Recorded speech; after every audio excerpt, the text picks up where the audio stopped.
Suitcase থেকে দেহ উদ্ধার ঘিরে চাঞ্চল্য। মধ্যমগ্রাম কুমারটুলির পর এবার ঘটনাস্থল বাগুইআটির দেশবন্ধুনগর। আজ সকালে বিধাননগর পুরসভার ৯ নম্বর ওয়ার্ডের তরফে কর্মীরা কাজ করতে দেশবন্ধুনগরে আসে। তখনই সুটকেসের একটি অংশ থেকে চুল বেরিয়ে রয়েছে দেখে তাদের সন্দেহ হয়।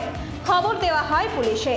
এরপর সুটকেস থেকে দেখা যায় ৩ টুকরো হওয়া বছর ৩০-এর এক তরুণীর মৃতদেহ রয়েছে। তরুণীর মুখে কালো টেপ জড়ানো রয়েছে। পুলিশের তরফে দেহটি উদ্ধার করে বিধাননগর এসটি হাসপাতালে প্রথমে নিয়ে যাওয়া হয়। সেখান থেকে বর্তমানে আরজিকর হাসপাতালে ময়না তদন্তের জন্য পাঠানো হয়েছে। তরুণীর নাম পরিচয় জানার চেষ্টা করা হচ্ছে।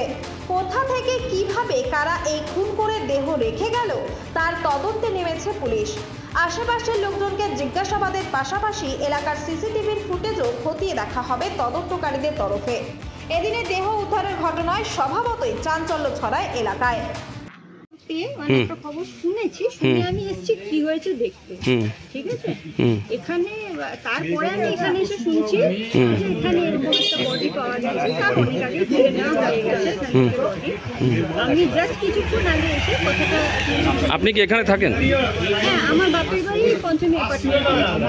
এর আগে কি এরকম কোনো ঘটনা ঘটেছে? আমাদের এখানে এরকম ঘটনা, আমার তো আমি 20 বছর এখানে আছি, 2004 সালে আমি 20 বছর এখানে আছি, এরকম ঘটনা দেখা যায়নি। হ্যাঁ, কিন্তু আজকে এই ঘটনার পর তো খারাপ লাগবেই, বলুন। ভয় লাগবে, খারাপ লাগবে, সবই লাগবে। কতটা আতঙ্কিত? আমি তো আর গেছি তালা বন্ধ রয়েছে। কখন জানতে পারলেন? আমি ওই 9টা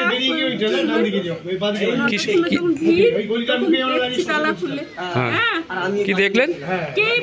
কি দেখলেন একটু দিদি বলুন। কিছুই দেখিনি, শুধু লোকজন ভিড় করে আছে। কি নিয়ে গেল পুলিশ? কি কি হ্যাঁ, আমাকে বকাবকি করেছে। কি পেলো একটু বলুন না, কি পেলো? কি পেয়েছে আমি তাও জানি। কি নিয়ে গেল পুলিশ? সবাই বলছে যে